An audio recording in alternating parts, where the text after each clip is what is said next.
여러분은 대화가 단순히 말솜씨의 영역이라고 생각하시나요? 틀렸습니다. 소통은 뇌과학입니다. 상위 1%는 입을 열기도 전 단 0.2초 만에 상대의 신경계를 장악하죠. 오늘 당신의 말하기를 완전히 바꿔놓을 CEO의 비밀 도구를 공개합니다. If you want better conversations where people actually listen to you, where you stop rambling, where you sound sharp, fast, decisive, then today's episode is for you. Because I've realized something. Communication isn't a soft skill, it's a science. And scientists can now tell you what makes someone magnetic and what makes someone instantly forgettable. So I'm going to give you a bunch of research-backed, neuroscience-backed communication tools that I've realized almost all of the top 1% use, but nobody else talks about. This is how you change the way you speak in minutes, not years. Mindset shift number 1. People mirror your micro behaviors in about 200 milliseconds. Think like less than the blink of an eye. This is something called the neuroecho effect, and it's pretty wild. So neuroscientists at the University of Parma discovered that your brain has mirror neurons that fire within 200 milliseconds of watching someone else move or emote, which basically means people don't respond to what you say. They respond to the emotional signal you send before the words even happen. So if you speak in tension, their nervous system tenses. If you speak more certainty, their nervous system calms. If you are scattered, they kind of mirror that scattered. If you speak grounded, they become more grounded. 누구에게나 이런 순간이 있습니다. 나를 무시하는 사람들 사이에서 작아지는 기분. 하지만 코디 산체스는 소리 지르는 대신 침묵을 택했습니다. 왜일까요? 우리의 미러 뉴런은 말보다 태도를 더 빨리 복제하기 때문입니다. You know, I remember when I walked into a room of a bunch of private equity guys. You could imagine a mahogany table, a bunch of guys in suits sitting around it. I'm the youngest person by far. I'm the only female. I know it's a stereotype, but it's what happened. At that point, we were coming in to talk about my company. And there was no chair for me. Nobody stood up. Nobody asked to pull up a chair. And they were sort of all arguing on top of each other, talking about things, ignoring me. And there's many ways I could have approached this conversation.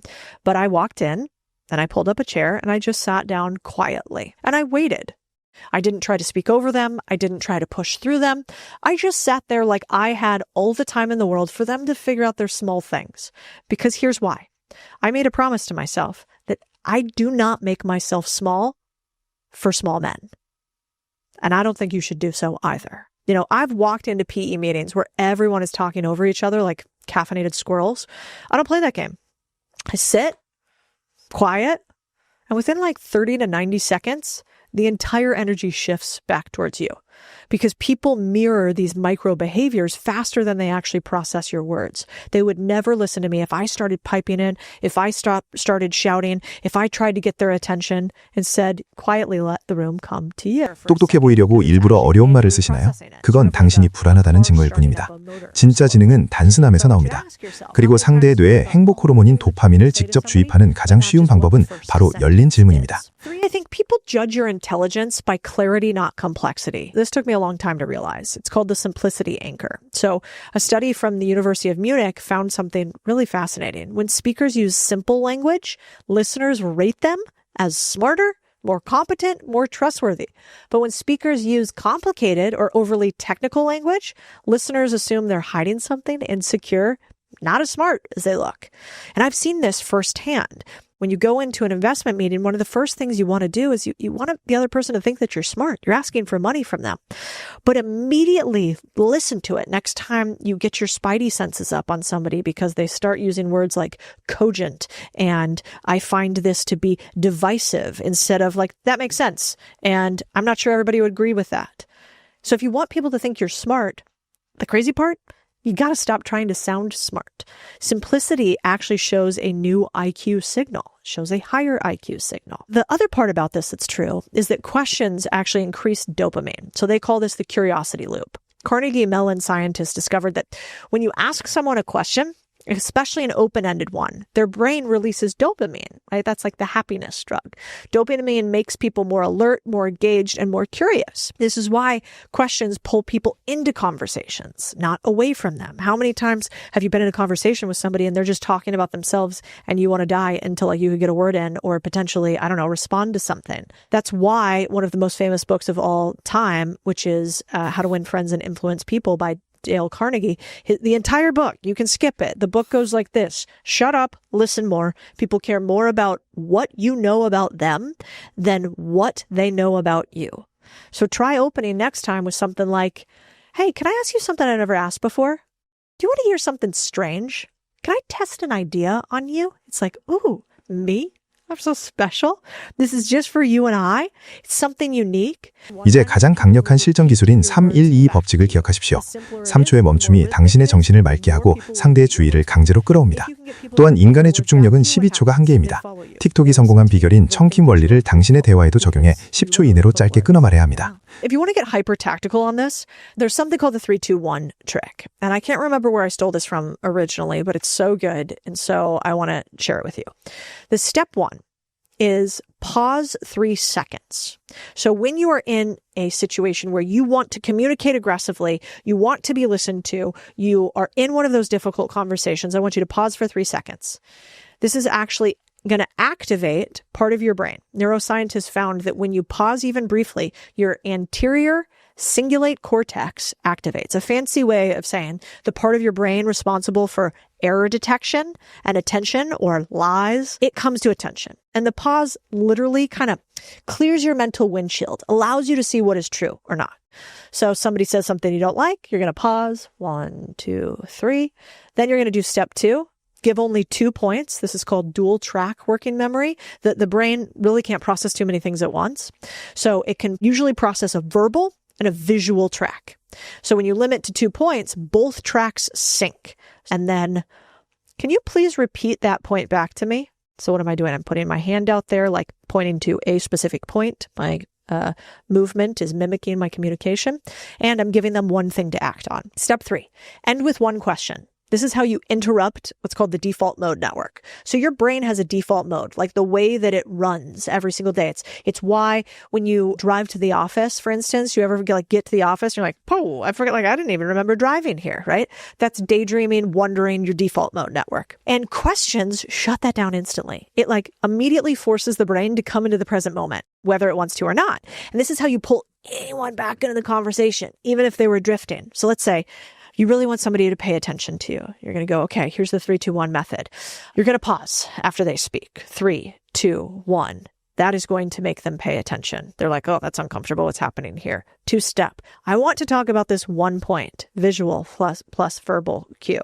Last point. Do you understand what the goal is for this? Or can we talk about that 1 point together? Pulls them back into the conversation.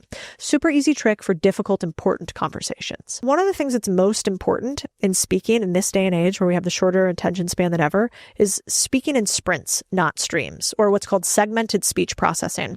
So MIT researchers found the brain processes information in chunks. Maybe you've heard this before, not like continuous. So after about 12 seconds of uninterrupted speech, listener attention falls to the ground.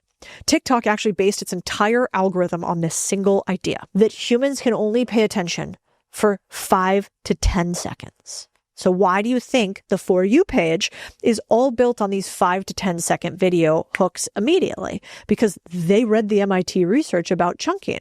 So what does that mean for us individually? Speak in 5 to 10 second sprints. This is so uncomfortable. Nobody does it, and yet it works every single time, especially if you pair it with the last video that we did. It's about communication and how to speak like a CEO, because your voice literally changes other people's heart rates. This is called vocal entrainment. And this one also blew my mind. University College London found that humans subconsciously sync their heartbeats to the rhythm of a speaker's voice. Vocal entrainment. So if you speak rushed, restless, stressed, heart rate is going to increase. They're going to feel stressed. If you speak steady, decisive, rhythmic, their heart rate calms. They feel safer. So your voice is not just communication. It's like a remote control for other people's physiology, other people's biology and makeup and how they feel in an instance. This is probably why, I don't know if you guys have ever been to a yoga class where the yoga class is like a super fast, high-pitched voice. Awful. Could be the best speaker in the world. But they have to speak, if you ever notice, they speak in kind of this yoga tongue, like, and downward dog, and then we're going to move into upward dog, and then we're going to, why is that? They're trying to rhythmically control your breathing. And this rhythmic language sounds more true to people. The processing fluency effect is actually where a Princeton study found that statements that rhyme or follow rhythm are judged as more truthful. And what does this mean? It means if the brain can process a phrase quickly, it assumes it must be correct. See how these lines feel on you right now. Move slow to move fast. What you track grows back. You repeat what you don't repair. It's kind of like, doesn't it sound like deep wisdom? It's like, you repeat what you don't repair. You're like, yeah, that is true. I've noticed that, right? Like even before the meaning is processed, it sounds like wisdom. And this rhythmic language in your language can be incredibly persuasive. And after you do that, I want you to end with something called a cognitive close, not a question. So what does this mean? People follow a recommendation 60% more often than an open-ended question. So I don't want you to end with, let me know what you think. I want you to end with, here's what I recommend we do next. Here's what we should do next. Here's the next steps. That's even tighter. Here's the next steps. You're just asserting dominance that is going to be what happens next. This is all leadership. And as you can tell, it's actually not that complex. There's a series of little trials we've done as humans over time to realize that communication is not a soft skill. It's not something that you were born with. It's not something that only some people have. When people say he's an excellent communicator, that just means he has more data, more reps, and maybe more of this research than you do. But now you're equally backed. Take 3 or 5 of these lessons, apply them to your life, and learn what it feels like to have other people lean in on every word that you say. Because the game of business and of money is really just a game of communication. 당신의 목소리는 상대의 심박수를 조절하는 리모컨과 같습니다. 오늘 배운 이 도구들을 당장 내일 미팅에서 사용해 보십시오. 대화의 끝은 질문이 아니라 확신 있는 제안이어야 한다는 사실을 잊지 마십시오. 비즈니스와 돈의 게임은 결국 소통의 게임이니까요. 여러분의 가치를 높이는 여정, 테이크 어웨이 밸류가 함께하겠습니다.